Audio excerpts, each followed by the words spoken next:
Hi Joe, here is a first pass at the guest room. We can screen share on Teams and go through these live if you find that useful. I'll send you a few 3D images and a few 2D image with some basic dimensions. Okay, so let's get into it. What have we done here? I think that door opening is correct. First of all, let's show some wardrobe doors. This is a 4-door version, and the first thing to point out is what's going to be the best angle to look at this. These clothes models are reasonably accurate. I've been using them for years. You can see that this suit, the shoulder, is interfering with that panel. This is because you've got very limited space here. This is a reasonably accurate model of a door by a company called Space Pro. I just happen to have that. I'm using it on another project.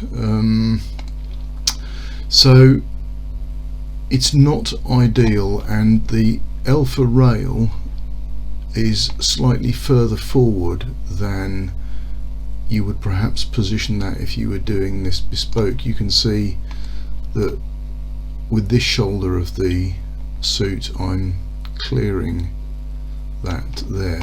Now it did occur to me, I've never done this before, but there's no reason why it shouldn't work. You don't have to go completely parallel to that wall. You could mount that at a slight angle so you had more space for the shoulders there. You could also, we'd be able to find a way of positioning that rail slightly further back, but this is the default position for an Elfa rail, and that is the closest you can get a reasonably small sliding door set. And we have got some interference here, so there's something to consider. I'm just going to get out of that translucent view. I'm going to go into a section view, and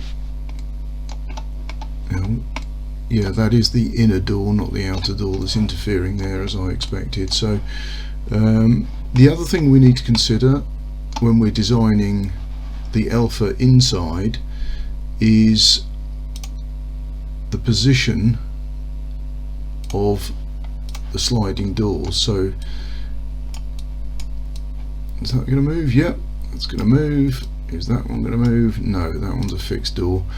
So these doors end up being under 600, and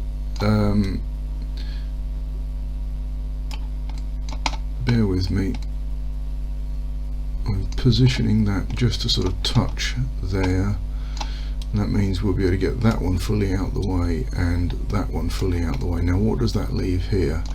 Yes, that's pretty good. So we've got sliding components here and here, and I can see from this center position that a 4-door solution is going to work. Those are going to be able to move in and out without interfering with the door, and so are that door didn't move. So is this row of baskets here. So let's just I'm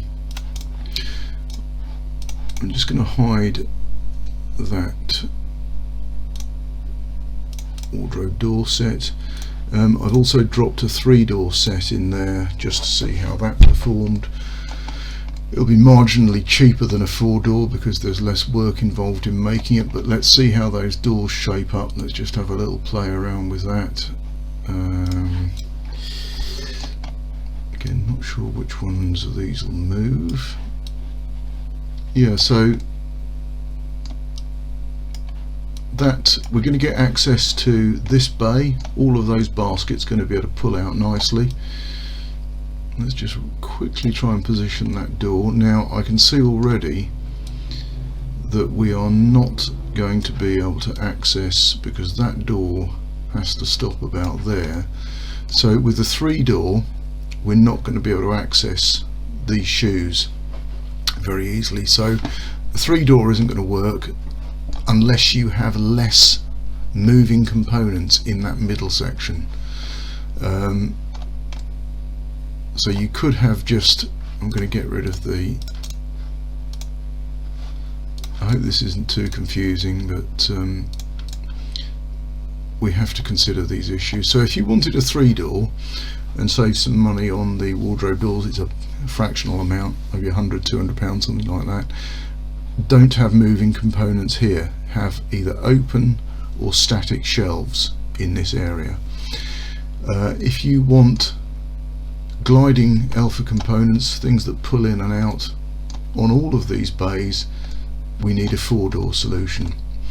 And with either of those solutions, clothes are going to rub up against the inner door. I mean, say rub up against, they're probably going to, interfere with the hangers. We can reduce that effect, but to me that is the strongest argument for having a curtain. That issue is just going to disappear. I also, as I've said, I just love the idea of a curtain. The third option is you don't cover it at all, and Elfa have what they call a decor version, a more decorated version of there. I'm just going to call it up on that bottom drawer. So I need the 280 mesh decor, that one.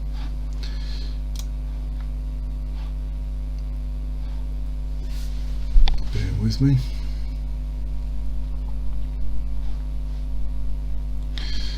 So the decor range is a more decorated product. It typically adds 25 to 30% to the overall cost. It's a bit of a guess, I'd have to check that, but all of these parts, I mean, the basic product looks great, but all of these parts can have this extra level of decoration, which, if it's not behind doors, there is more justification for having that decoration. And we can also make these shelves as a nice, it's slightly over 30mm thick chunky shelf that Elfa call that a decor solid shelf. I will send you some, I'll do some 3D pictures of that look, just in case you're persuaded by that. Depends, if you want the clothes covered, you want the storage covered, then you need doors or a curtain. If not, Elfa just looks great as it is, in my opinion.